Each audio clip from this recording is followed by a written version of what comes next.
नमस्कार, जन उत्तराखंड बुलेटिन में आप सभी दर्शकों का हार्दिक स्वागत है और आपके साथ मैं जुड़ी हूं लीजा। खबरों पर बात करेंगे, लेकिन एक नजर हेडलाइंस पर। दिल्ली में भाजपा उत्तराखंड कोर ग्रुप की अहम बैठक। 2027 चुनावी रणनीति पर होगा मंथन। नितिन नवीन और बीएल संतोष करेंगे अध्यक्षता। सीएम धामी अध्यक्ष महेंद्र भट्ट होंगे शामिल।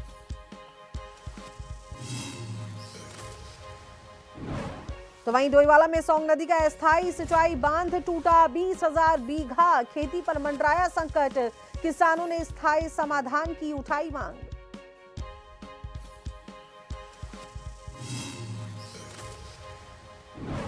पुनर्नियोजन मामले में हाईकोर्ट की सख्ती। शहरी विकास सचिव नितेश झांकी को अवमानना नोटिस जारी। उत्तराखंड हाईकोर्ट ने 4 सप्ताह में मांगा जवाब।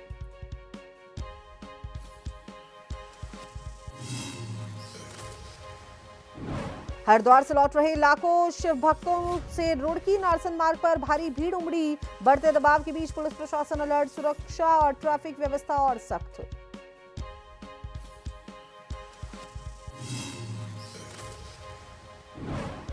उत्तराखंड में तेज बारिश। टिहरी और चमोली में लैंडस्लाइड। देहरादून बागेश्वर में स्कूलों की छुट्टी।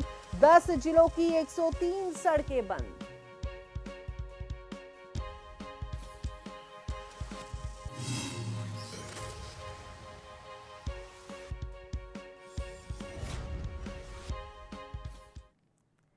तो चलिए बात कर लेते हैं खबरों पर विस्तार से।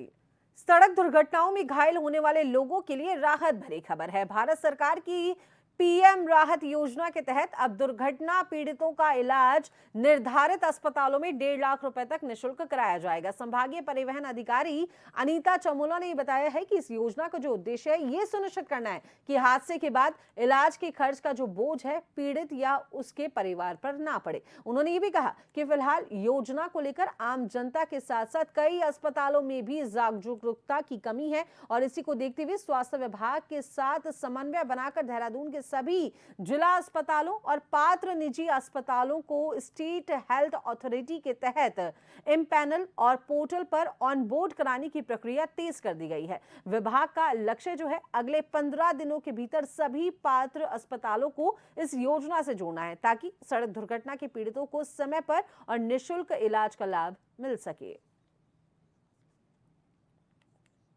की एक योजना है जो कि दुर्घटना में जो घायल हैं उनकी जो वो जब हॉस्पिटल में एडमिट होते हैं तो उनका जो इलाज होता है तो वो इलाज में जो खर्चा आता है वो एक्सीडेंट विक्टिम को यानी कि उस घायल को उसके परिवार को वहन ना करना पड़े। तो इसके लिए पीएम राहत योजना है जिसके अंतर्गत किसी भी इम्पैनल्ड हॉस्पिटल में, जो भी इम्पैनल्ड हॉस्पिटल होते हैं एसएचए द्वारा, स्टेट हेल्थ अथॉरिटी द्वारा, तो उसमें अगर वो इलाज होता है तो उसका 1.5 लाख तक का जो खर्चा आएगा तो वो सरकार वहन करेगी और उनके द्वारा नहीं दिया जाएगा। उत्तराखंड में स्वास्थ्य व्यवस्थाओं को लेकर कांग्रेस ने राज्य सरकार पर तीखा हमला बोला है। कांग्रेस की प्रदेश प्रवक्ता प्रतिमा सिंह ने यह आरोप लगाया कि प्रदेश की स्वास्थ्य व्यवस्था पूरी तरीके से चरमरा चुकी है और सरकारी अस्पतालों पर लोगों का जो भरोसा है वो खत्म होता जा रहा है। कांग्रेस प्रवक्ता प्रतिमा सिंह ने कहा कि दून अस्पताल के वरिष्ठ डॉक्टर अपनी सर्जरी के लिए सरकारी अस्पतालों के बजाय निजी अस्पतालों का रुख कर रहे हैं। उनका कहना था कि जब सरकारी अस्पतालों के डॉक्टर ही अपनी व्यवस्था पर भरोसा नहीं कर रहे तो आम जनता और गरीब मरीजों की स्थिति का अंदाजा लगाया जा सकता है। उन्होंने चौखुटिया से 378 किलोमीटर पैदल चलकर देहरादून पहुंचे ग्रामीणों का जिक्र करते हुए कहा कि कांग्रेस सरकार के समय अस्पताल और स्वास्थ्य सुविधाएं उपलब्ध कराई गई थी, लेकिन मौजूदा सरकार में ना पर्याप्त डॉक्टर है, ना दवाइयां और ना ही जांच की समुचित व्यवस्था है। कि यही तो विडंबना है इस प्रदेश की कि आपने जो स्वास्थ्य व्यवस्था है उसको बिल्कुल जो है आईसीयू में लेके आने का कार्य कर दिया है।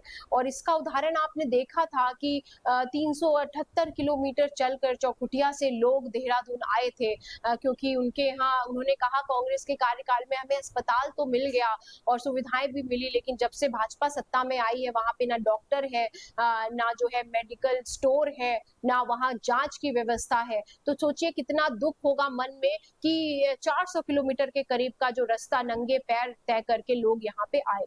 यही जो है दुविधा यहाँ पे देखिए कि खुद दून अस्पताल में जो सीनियर डॉक्टर है वो अपनी सर्जरी मैक्स में करा रहे हैं। इससे बड़ा दुर्भाग्य इस प्रदेश का नहीं हो सकता। तो वहीं रुड़की क्षेत्र में श्री पंचदश नाम जूना अखाड़ा के महामंडलेश्वर यति नरसिंहानंद गिरी महाराज अपने शिष्य महंत यति रामस्वरूप आनंद गिरी की तलाश में पूरे दिन इधर उधर भटकते रहे। देर शाम महंत रामस्वरूप आनंद गिरी मंगलौर थाना क्षेत्र की लखनौता चौकी में मिले, जहां से महामंडलेश्वर उन्हें अपने साथ लेकर रवाना हुए। इस दौरान महंत ने मंदिर से जुड़े विवाद और कथित उत्पीड़न को लेकर कई गंभीर आरोप लगाए हैं। न्याय नहीं मिलने पर देशव्यापी आंदोलन की चेतावनी भी उन्होंने दी है। महामंडलेश्वर यति नरसिंहानंद गिरी महाराज ने वीडियो जारी कर बताया है कि उनके शिष्य महंत यति रामस्वरूपानंद गिरी ने हरिद्वार के सर्वानंद घाट से मुख्यमंत्री आवास देहरादून तक पदयात्रा का आह्वान किया था।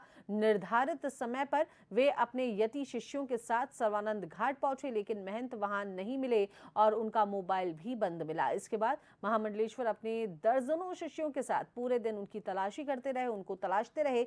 देर शाम महंत यति रामस्वरूपानंद गिरी मंगलौर थाना क्षेत्र के लखनौता चौकी में मिले। निकल गया, स्वामी जी को ढूंढते ढूंढते अब यहाँ चौकी पे मिले हैं और चौकी पे से अब हम स्वामी जी को अपने साथ ले जा रहे हैं। स्वामी जी के गांव के लोग खड़े हुए हैं जिस मंदिर पे ये थे। दुनिया बाबाओं की तरफ ऐसे ही उंगली उठा देती है कि बाबा कुछ करते नहीं। स्वामी जी जब से मंदिर पे गए हैं रोज शाम को हवन कर रहे हैं, हिंदुओं की मंदिर पे हर तरह से मदद कर रहे हैं। इनके जाने से पहले वो मंदिर शराबियों का ठिकाना था। पंडित जी से पूछो, पंडित जी था ऐसे नहीं था। इनके वहां जाने से पहले वो मंदिर शराबियों का ठिकाना था। स्वामी जी ने शराबियों से उस मंदिर को मुक्त करवाया, अपने धर्म की लड़ाई लड़ी। इनके गांव के लोगों ने इन्हें केवल इस सारों ने नहीं, वहां के गुंडों ने जो राजनीतिक पार्टियों से मिले हुए हैं केवल इसलिए इन्हें वहां से हटा दिया। रामनगर में नगर पालिका प्रशासन ने मुख्य बाजार में अवैध अतिक्रमण के खिलाफ अभियान चलाते हुए कई लोगों का सामान जब्त करने की कार्रवाई की है। पालिका द्वारा चलाए गए अभियान से अतिक्रमणकारियों में हड़कंप मच गया है। अभियान के संबंध में जानकारी देते हुए नगर पालिका के अधिशासी अधिकारी आलोक उनियाल ने बताया है कि पालिका प्रशासन द्वारा नगर क्षेत्र में पिछले लंबे समय से जिलाधिकारी एवं उप जिलाधिकारी रामनगर के निर्देश के तहत अवैध अतिक्रमण के खिलाफ लगातार कार्रवाई की जा रही है। बुधवार को अभियान के तहत पालिका की टीम ने पुरानी तहसील चौक एवं मुख्य बाजार में अवैध अस्थायी और स्थायी अतिक्रमण हटाते हुए कई लोगों का सामान जब्त किया। उन्होंने कहा कि पालिका का यह अभियान लगातार आगे जारी रहेगा। जी मैं इस संबंध में अवगत कराना चाहता हूँ कि लगातार जिला प्रशासन के माध्यम से भी और लगातार नगर पालिका के द्वारा टीमें बनाई गई हैं जिलाधिकारी महोदय के निर्देश अनुसार। तो वह अतिक्रमण के खिलाफ मेनली अस्थायी एवं अस्थायी किस्म के जो अतिक्रमण होते हैं उनके खिलाफ लगातार कार्रवाई कर रही है। तो जो भी आज की भी कार्रवाई होगी वह भी उसी के अंतर्गत हमारे द्वारा की गई है, क्योंकि इसमें हमें उप जिलाधिकारी महोदय द्वारा निर्देश दिए गए हैं कि लगातार रोज ही इसमें हमें द्वारा कार्रवाई करनी है। उत्तराखंड में लगातार बढ़ती नशे की प्रवृत्ति चिंता का विषय बनी हुई है और इसी मुद्दे पर नरसिंह पीठाधीश्वर स्वामी रसिक जी महाराज ने कहा है कि उन्होंने केंद्र सरकार को एक प्रस्ताव भेजा है। उनका कहना है कि समाज में बढ़ती नशे की समस्या से निपटने के लिए संत समाज की भूमिका अहम हो सकती है। स्वामी रसिक जी महाराज के अनुसार जो उच्च कोटि के संत साधना के वास्तविक स्वरूप को समझते हैं वही नशे की लत से जूझ रहे लोगों को सही मार्ग दिखाकर इस बुराई से बाहर निकाल सकते हैं। उन्होंने भी कहा कि सरकार संत समाज के सहयोग से नशा मुक्ति अभियान को और प्रभावी बना सकती है।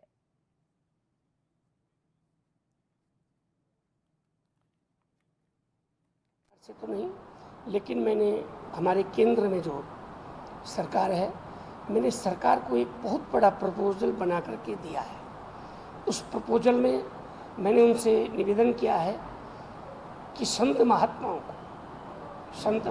को व्यवस्था दो, क्योंकि नशे की जो प्रवृत्ति है मैं समझता हूँ कि डॉक्टर के द्वारा कम, संत महात्माओं के द्वारा जल्दी से छूट सकती है। वो शर्ते संत महात्मा स्वयं उसमें लिप्त ना हो।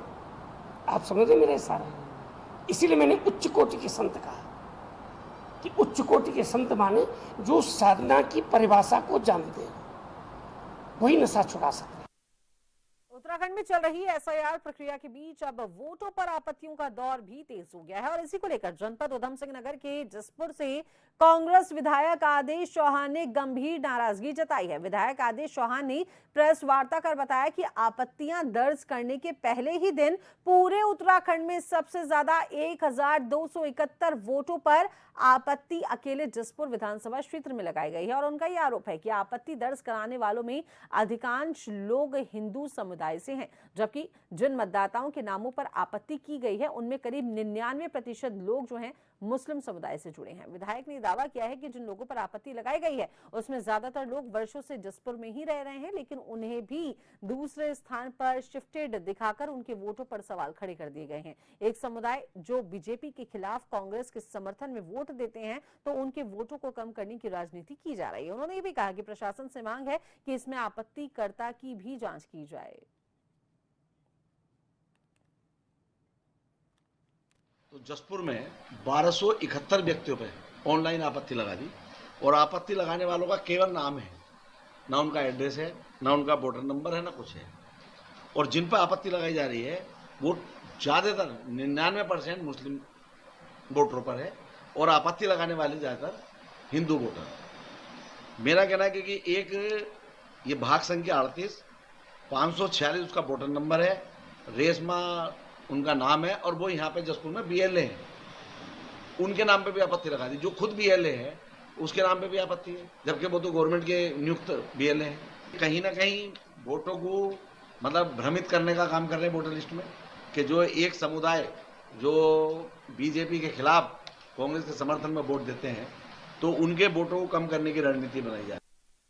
मुनस्यारी तहसील मुख्यालय की ओर से आ रही एक वाहन पर अचानक बोल्डर गिरने से चालक गंभीर रूप से घायल हो गया है। वाहन में सवार 5 यात्री बाल बाल बच गए हैं। धापा के पास लंबे समय से भूस्खलन की समस्या बनी हुई है और करीब 2 किलोमीटर क्षेत्र से लगातार बोल्डर गिरने के कारण ये मार्ग सीमा सड़क संगठन के लिए भी बड़ी चुनौती बना हुआ है। आए दिन मार्ग बाधित होने के कारण लोगों को खासा परेशानियों का सामना करना पड़ रहा है। हादसे के बाद साथी यात्रियों ने बीआरओ की एम्बुलेंस की मदद से घायल चालक को सामुदायिक स्वास्थ्य केंद्र मुनस्यारी पहुंचाया। चिकित्सक डॉक्टर रवि ने प्राथमिक उपचार के बाद गंभीर हालत को देखते हुए जिला अस्पताल रेफर कर दिया है।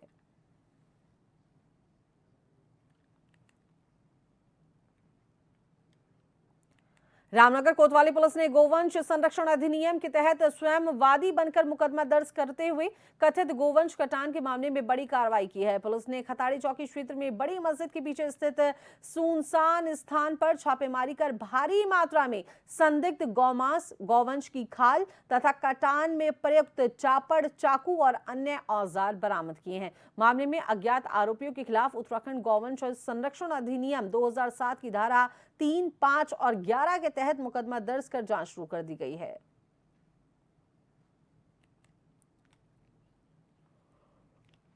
के अंदर एक बार पूर्व में घटना हुई, उसके बाद भी यह सबक नहीं ले रहे हैं। रात 3 बजे की घटना है। बताया जा रहा है कि गौवंश को जो है काटा गया है और 4 लोग हैं इसमें और जिनको चिन्हित कर लिया गया है और पुलिस जो है उन लोगों की तलाश में है। ऐसे लोग चिन्हित भी हो गए हैं और जो मांस को है सुरक्षित रख लिया गया है और जांच के लिए भेजा गया है। प्रथम दृष्टया जो है गौमांस जो गौवंश है उसकी जानकारी आ रही है और मुझे लगता है कि ये जो अपराधी हैं इनके हौसले बुलंद हैं। ऐसे लोगों को लंगड़ा ऑपरेशन चलाना बहुत जरूर है। लंगड़ा ऑपरेशन जब तक नहीं चलेगा, इनके पाँव पे जब तक गोली नहीं मारी जाएगी या इनके घर पे बुलडोजर नहीं चलाया जाएगा, तब तक मुझे लगता है ये मानने वाला नहीं है। इस वक्त तो चला है एक छोटे से ब्रेक का, बने रहिए जन टीवी के साथ।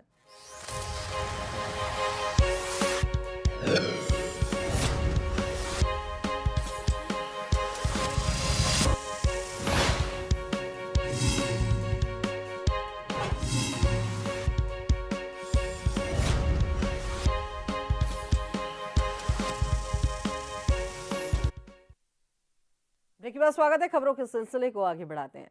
स्कॉटलैंड के ग्लासगो में आयोजित राष्ट्रमंडल खेल जूडो स्पर्धा में 63 किलो भार वर्ग में कांस्य पदक विजेता उन्नति शर्मा का देहरादून पहुंचने पर भव्य स्वागत किया गया। उन्नति के स्वागत में विभिन्न खेलों के पदाधिकारी, खेल प्रेमी और सामाजिक संगठन की भीड़ मौके पर उमड़ पड़ी। अब तक वह एशियाई चैंपियनशिप में 1 स्वर्ण, 2 रजत, 3 कांस्य पदक जीत चुकी हैं। उनके कोच सतीश शर्मा बताते हैं, उन्नति के लग्न और धैर्य ने उनको इस मुकाम तक पहुंचाने का काम किया है, जिसका इनाम उनको मिला है। उनकी सफलता ने देश और प्रदेश को गौरवान्वित करने का काम किया है। मैंने कॉमनवेल्थ गेम्स में मेडल जीता, मुझे बहुत खुशी हो रही है और मैं सबको यही संदेश देना चाहूंगी कि आप सब भी ऐसी मेहनत करें और प्रदेश का नाम रोशन करें। प्रदेश में खिलाड़ियों के लिए और राष्ट्रीय स्तर पर भी खिलाड़ी जो है, मैं सरकार से यही चाहूंगी कि वो जैसे आज तक इतनी जो स्कीम चला रहे हैं वो अपनी कंटिन्यू करते रहें और ऐसे ही हमारे खिलाड़ियों को प्रोत्साहित करते रहें।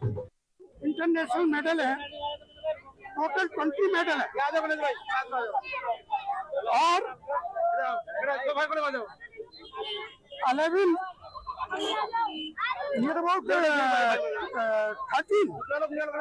कॉमनवेल्थ गेम, 13 जो है नेशनल गेम और नेशनल में मेडल।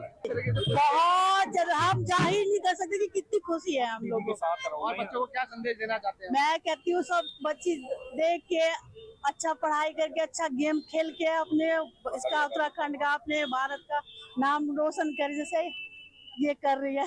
ये आज बहुत ही गर्व का दिन है कि हमारी बेटी उन्नति शर्मा जी हमारे देश के लिए मेडल लाई और ये प्रदेश के लिए भी बहुत गौरव की बात है।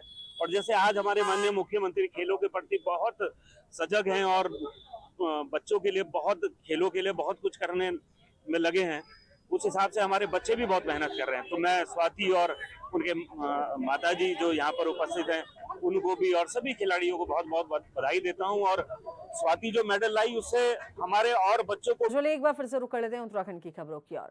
देहरादून में मानसून खत्म होते ही ऋषिपना नदी के बाढ़ क्षेत्र में बने 324 चिन्हित मकानों पर ध्वस्तीकरण की कार्रवाई शुरू की जाएगी। नगर निगम प्रशासन ने पुनर्वास की प्रक्रिया पूरी होने का दावा किया है। नगर आयुक्त आलोक कुमार पांडे ने बताया है कि ऋषिपना नदी के बाढ़ क्षेत्र का सीमांकन पूरा कर लिया गया है और 324 प्रभावित परिवारों को नोटिस जारी किए जा चुके हैं। उन्होंने कहा कि सभी पात्र परिवारों को MDDA के किफायती आवासीय प्लॉट आवंटित किए जा चुके हैं। समस्या काठ बंगला वाली थी, अब उन्होंने रिस्पना की सफाई भी की थी। NGT में भी ये प्रकरण था, कुछ वहाँ सरकारी इमारतें भी थी, उसको हम लोगों ने ध्वस्त करा दिया है और उसमें बिजली पानी का कनेक्शन लगवाना था, नगर निगम द्वारा उसको लगवाया जा चुका है। और इसमें बात हुई थी उच्च स्तर पे और MDDA को इसमें नोटिस देके अंततः खाली करा के उनको शिफ्टिंग करानी है। तो हम लोगों ने भी MDDA से अनुरोध किया है और जो नगर निगम का दायित्व था, नगर निगम ने बिजली पानी इत्यादि का कार्य पूरा कर लिया है। चंपावत अल्मोड़ा सीमा क्षेत्र में जंगली सुअरों का जो आतंक है वो लगातार बढ़ता जा रहा है। बुधवार सुबह दुकान जा रहा एक व्यक्ति पर खेत में छिपे जंगली सुअर ने हमला कर उसे गंभीर रूप से घायल कर दिया। ग्रामीणों ने किसी तरीके से सुअर को मौके से भगाकर घायल को अस्पताल पहुंचाया है। घटना चंपावत जिले के सीमलखेत क्षेत्र से सटे अल्मोड़ा जिले के दसोला बडियार के तोर्क एडियानी की बताई जा रही है। यहाँ निवासी जीत सिंह बुधवार सुबह अपनी दुकान की ओर जा रहा था। इसी दौरान खेत में छिपे जंगली सुअर ने अचानक हमला बोल दिया। शोर सुनकर ग्रामीण मौके पर पहुंचे, सुअर को भगाया, घायल को लोहाघाट उप जिला अस्पताल पहुंचाया है, जहां पर उपचार जारी है।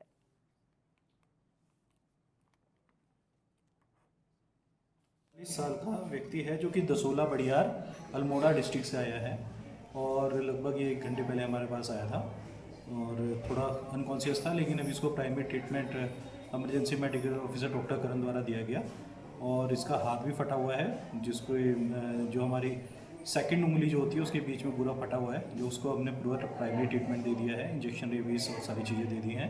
एक बार सर्जरी ओपिनियन के लिए हम इसको एक बार चंपावत भेजें। स्थिति ठीक है, नॉर्मल है, कॉन्शियस है, बातचीत कर रहा है, सब कुछ बता रहा है। 6:30 बजे हुई है, ये घर से दुकान की तरफ जा रहा था तो झाड़ी से सुअर ने इस पर हमला कर दिया। ये एडियानी कहते हैं। आई है, अभी तो हॉस्पिटल लेके आए हैं, हॉस्पिटल में एक्सरे हो रहा है, खुली घाव भी है 3-4, तो बन चोट का भी एक्सरे में पता चलेगा। देहरादून में जर्जर और खतरनाक स्थिति में खड़े भवनों पर नगर निगम ने कार्रवाई तेज कर दी है। संभावित हादसों को रोकने के लिए ऐसे भवनों को चिन्हित कर उनके मालिकों को नोटिस जारी किए जा रहे हैं। नगर आयुक्त आलोक कुमार पांडे ने बताया है कि नगर निगम को अब तक 21 जर्जर भवनों की सूचना प्राप्त हुई है और सभी भवनों के मालिकों को नोटिस जारी कर आवश्यक कार्रवाई करने के निर्देश दिए गए हैं। उन्होंने कहा कि कई मामलों में भवन मालिक और किराएदार के बीच विवाद की स्थिति भी सामने आती है, लेकिन यदि किसी जर्जर भवन की सूचना नगर निगम को मिलती है तो नियमों के तहत संबंधित पक्षों को नोटिस जारी कर आवश्यक कार्रवाई की जाती है।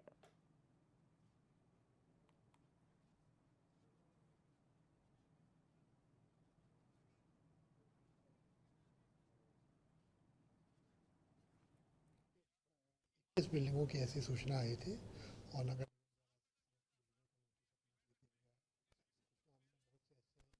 पुराने मकान होते हैं, मामले मकान मालिकों किराएदारों के बीच विचाराधीन न्यायालयों में भी होते हैं, तो हम लोग को अगर सूचना मिलती है तो हम लोग कार्रवाई करते हैं और नगर निगम द्वारा प्रत्येक मकान में सूचना और नोटिस तामील कराई जा चुकी है। तो चलिए आखिर में अब एक नजर हेडलाइंस पर। दिल्ली में भाजपा उत्तराखंड कोर ग्रुप की अहम बैठक 2027 चुनावी रणनीति पर होगा मंथन। नितिन नवीन और बीएल संतोष करेंगे अध्यक्षता। सीएम धामी, अध्यक्ष महेंद्र भट्ट होंगे शामिल। डोईवाला में सौंग नदी का अस्थायी सिंचाई बांध टूटा, 20,000 बीघा खेती पर मंडराया संकट। किसानों ने स्थायी समाधान की उठाई मांग।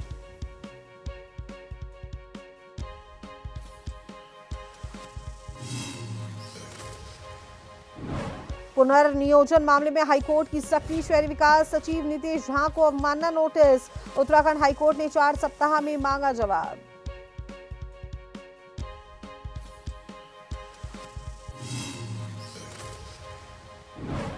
हरिद्वार से लौट रहे लाखों शिव भक्तों से रुड़की नासन मार्ग पर भारी भीड़ उमड़ी। बढ़ते दबाव के बीच पुलिस प्रशासन अलर्ट, सुरक्षा और ट्रैफिक व्यवस्था और सख्त।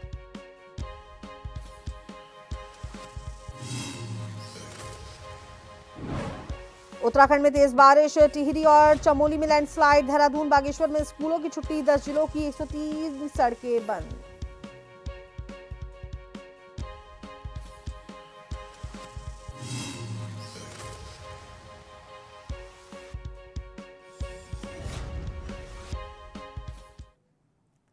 जन उत्तराखंड के इस बुलेटिन में अभी के लिए केवल इतना ही। बने रहिए जन टीवी के साथ। नमस्कार।